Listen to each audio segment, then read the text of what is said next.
Hi, we continue to immerse you in the beautiful world of Kazakh myths and legends. This is the second video from this cycle of ancient Kazakhstan mythology videos. You can find the first video about Albas the evil spirit by the hint in the upper right corner. So let's begin. In Kazakh mythology of the pre-Islamic period, there are not only evil spirits but also monsters. The most popular of them is Zheztyrnak. Literally, from the Kazakh language, Zheztyrnak is translated as copper claw and consists of two words, Zhez, that is copper, and Tyrnak, that means nail. There is practically no information about the origin of these demonic creatures in Kazakh mythology. Despite this, the origin of these monsters is described a little among the Buryats and Mongols. Their myths about Zheztyrnak are very similar to Kazakh tales. According to one version, girls who died violently before marriage become Zheztyrnaks. They usually appear to young men somewhere in the middle of the steppe or forest, trying to seduce them to devour their souls. Other legends say Zheztyrnaks are lost women or unmarried girls who disappeared in the forest or steppe. So, what does Zheztyrnak look like? It's a demonic creature with copper claws that can shapeshift. It attacks people and feeds on their flesh and blood. Based on this description, you can know that this creature is like vampires. But unlike European evil spirits, Zheztyrnak is not afraid of silver. It wears clothes made of expensive fabrics. A silk chapan is richly decorated with gold and silver coins and inserts that melodiously ring when walking. The creature never shows its hands with long metal claws and hides them under long sleeves. It has inhuman strength and loud, shrill voice. Its cry terrifies people and can even kill birds and small animals. It should be noted that, just as there is no clear idea of Albasti's appearance in myths and legends, there is also no detailed description and unequivocal opinion of how Zheztyrnak should look.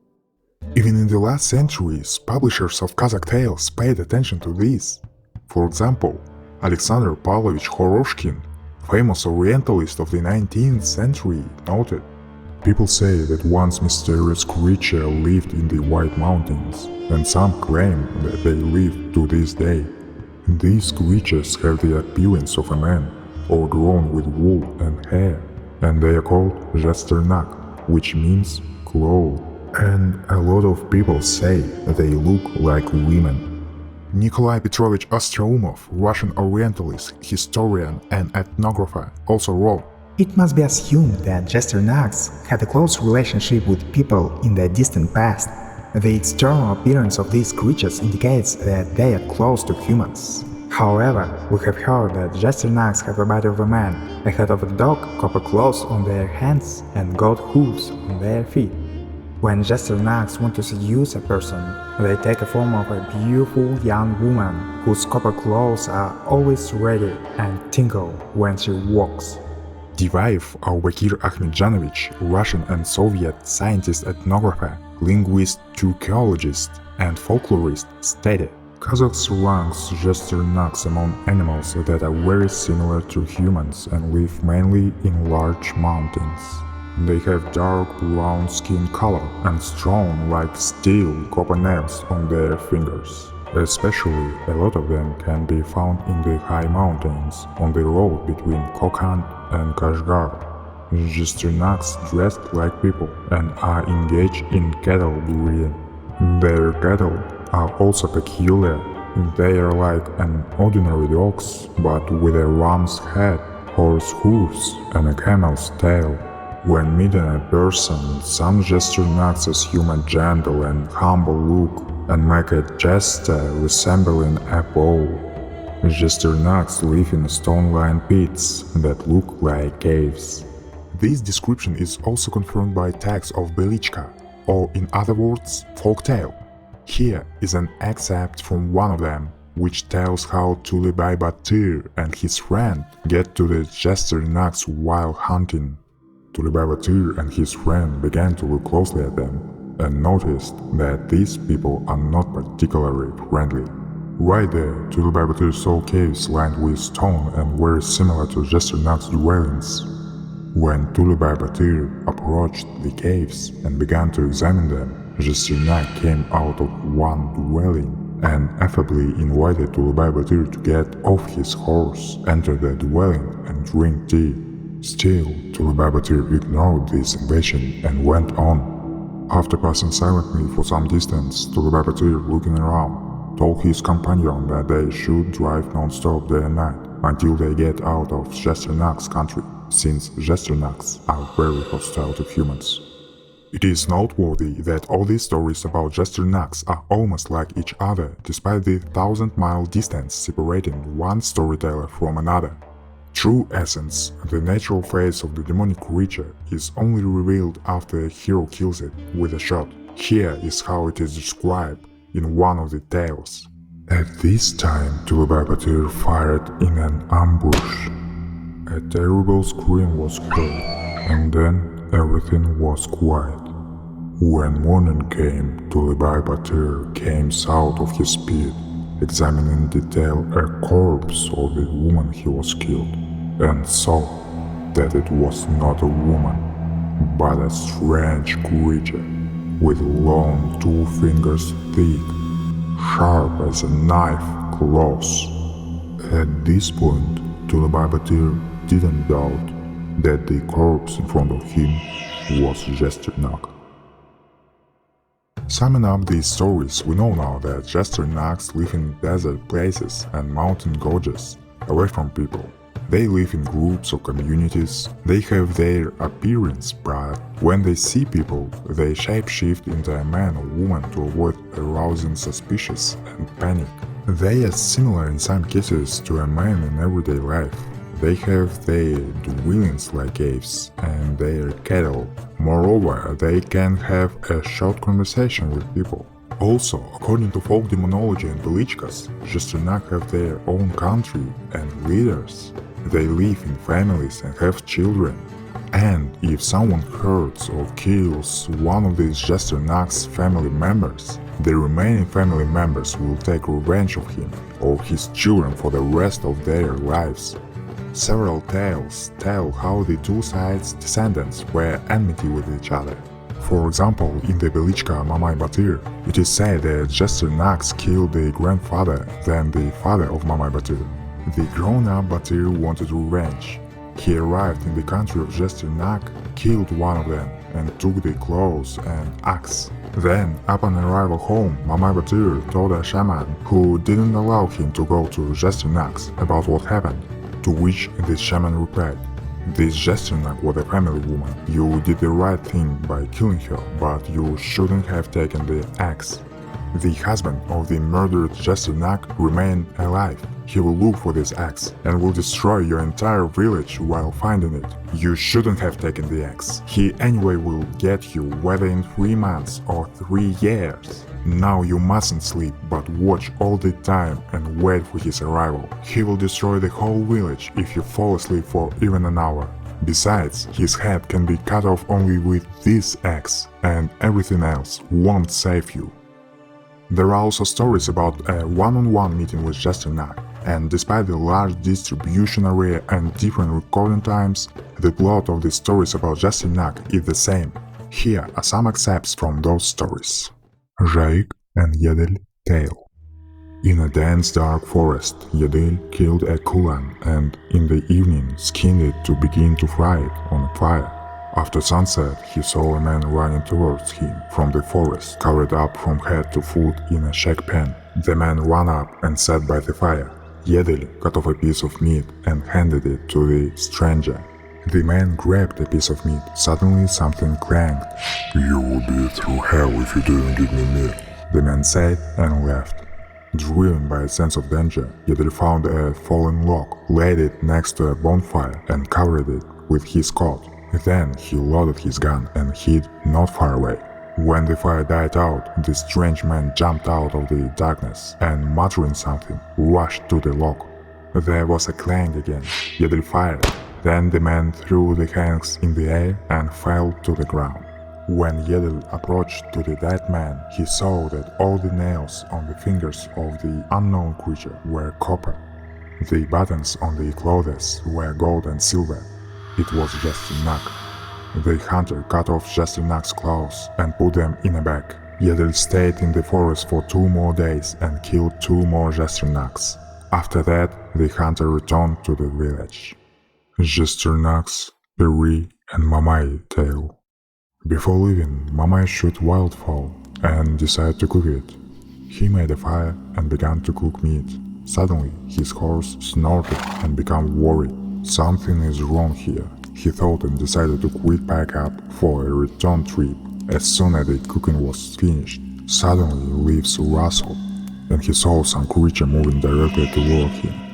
When the creature approached, a very tall woman with dark brown skin appeared before him. She came close to the bonfire and sat down. Without taking his eyes off her, Mamai held a gun with one hand and put brushwood to the fire with the other. The meat was cooked, but the woman didn't leave. He kept the gun ready and took out the flesh from a pot. Then he took a piece and handed it to the woman. She opened her mouth. Mamai pushed the meat with a bone into the open mouth. The woman instantly swallowed the whole piece and continued to sit silently. He was silent, but didn't take his eyes off her. He knew that she might hit him if he turned away for even a minute. Finally, she could not stand the silence, got up and left. Mamai decided to go and had already saddled his horse, but suddenly he had an idea to stay and see what would happen. He cut off his head-sized aspen, dressed it in his robe, put a saddle under one end of the log as if under his head, then loaded his gun and climbed up a tree nearby, and his horse was left tied aside. The night was right and everything around was visible. Suddenly his horse neighed again and became worried as for the first time the brown woman came back and started murdering the self-made scarecrow. The monster thought Mamai was sleeping here. Without thinking twice, he aimed and fired. The creature jumped up and ran, leaving bloody footprints. Mamai quickly got down from a tree, saddled his horse, and went in pursuit. The thicket prevented him from moving on his horse, so he dismounted and followed the tracks on foot. After walking a few steps, he saw a shack, went into it, and saw this woman on the floor. She was dead. Mamai cut off her hands, which were hard and with iron claws. It was Zheztyrnak. A white axe was stuck in the shack's wall, which he took with him and went home. To summarize, Zheztyrnak attacks lone travelers or hunters. It happens at night. Attracted by the smell of food, Zheztyrnak can turn into a tall woman and sit opposite a traveler. The creature can maintain a short dialogue or stay completely silent, eat food with a man and leave. If a person doesn't know who Zheztyrnak is, he will likely not suspect anything but will only be surprised and eventually fall asleep in the same place after eating. As a result, he will become prey for the monster. In Tales, the heroes quickly managed to understand what was happening and prepare for the second meeting with Zheztyrnak, but ordinary people would most likely get caught, and it is unknown how many of them could be a victim. So, is it possible that the stories about the monsters passed down from generation to generation since ancient times can partly confirm the existence of those monsters or similar creatures? After all, there is some truth to every tale. Maybe these creatures have an explanation.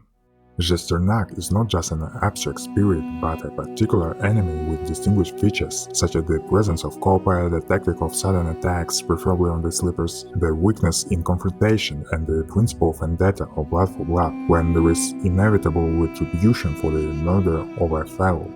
We know that in the beginning people processed stones and there was a stone age. Then they learned to melt copper and the copper age era began. Then the iron age came when people mastered the ability to melt iron. And then they learned the art of creating iron weapons, armor and arrowheads. But how did transition from one era to another take place? After all, it is evident that all people on Earth couldn't learn to forge iron simultaneously. Many archaeological finds confirm that after one tribe learned how to create iron weapons, they successfully used them against less technologically advanced neighbors. It turns out that the tribe armed with iron had a substantial distinct military advantage over their copper enemies, because iron weapons are much stronger than copper ones. A steel sword would cut a copper sword along with a helmet and armor, and a steel spear would pierce through a copper shield and its owner.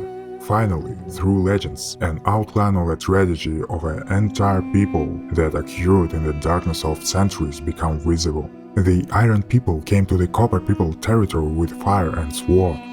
Unable to oppose anything to Iron people, the Copper people were killed, driven from the lands, and the pitiful remnants were forced to hide in hard-to-reach mountains, impenetrable forests, and dead salt marshes. The people who lost everything laid the groundwork for a guerrilla warfare prototype by realizing their total weakness in open battle.